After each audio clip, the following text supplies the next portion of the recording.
And then she says, do you have any kids? I said, no, I don't have any kids. She then asked me if I was married, and then I said, no, ma'am, I am not married.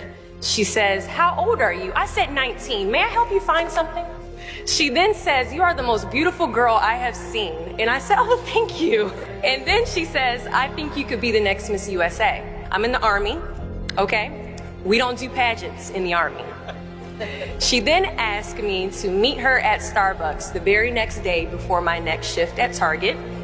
And apparently I was a pretty open-minded 19-year-old because I actually agreed to meet her the very next day. The next day she brought this foot-tall stack of pageant books and proceeds to convince me to enter into a state pageant. So 3 months later, I compete in my first pageant and I lose.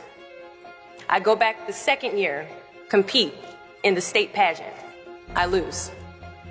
Go back the third year, compete in the state pageant and lose.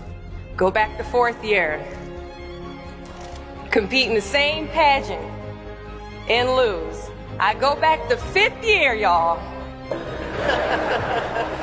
Compete in the state pageant and lose. But guess what? I go back the sixth year. Guess what happens? I lose. I called her on the phone and said, you told me I could be the next Miss USA.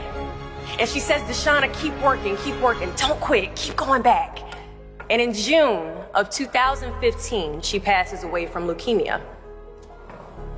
6 months later, in December 2015, I win Miss District of Columbia, USA. And 6 months after that, in June of 2016, I become the first soldier to win Miss USA. At times, our purpose drops in our laps as if the heavens threw it by accident. I ask only one thing of you all today after you leave this building. Do not fear failure, but please be terrified of regret. Giving up is the birth of regret. After you walk out this door, you will receive 100 doors shut, slam in your face. You will have 100 moments that will be filled with someone telling you no.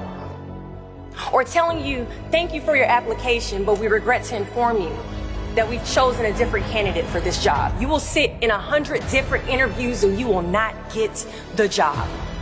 The reality of life is that we will all hear more no's than we hear yeses. And we will fail a lot, and I mean a whole lot. But what I ask of you today is to not take no for an answer. Don't be afraid of no's. Be afraid of the possibility of a yes that you have prematurely destroyed because you decided to quit before the clock strikes 12. I love a good no. Please tell me no. Telling me no is like adding fuel to a fire that is now set ablaze because of your single no. So today I challenge you to fight, to work, to not stop here, to believe so heavily in your aspirations that you too will not fear the word no, but instead you will choose to welcome it.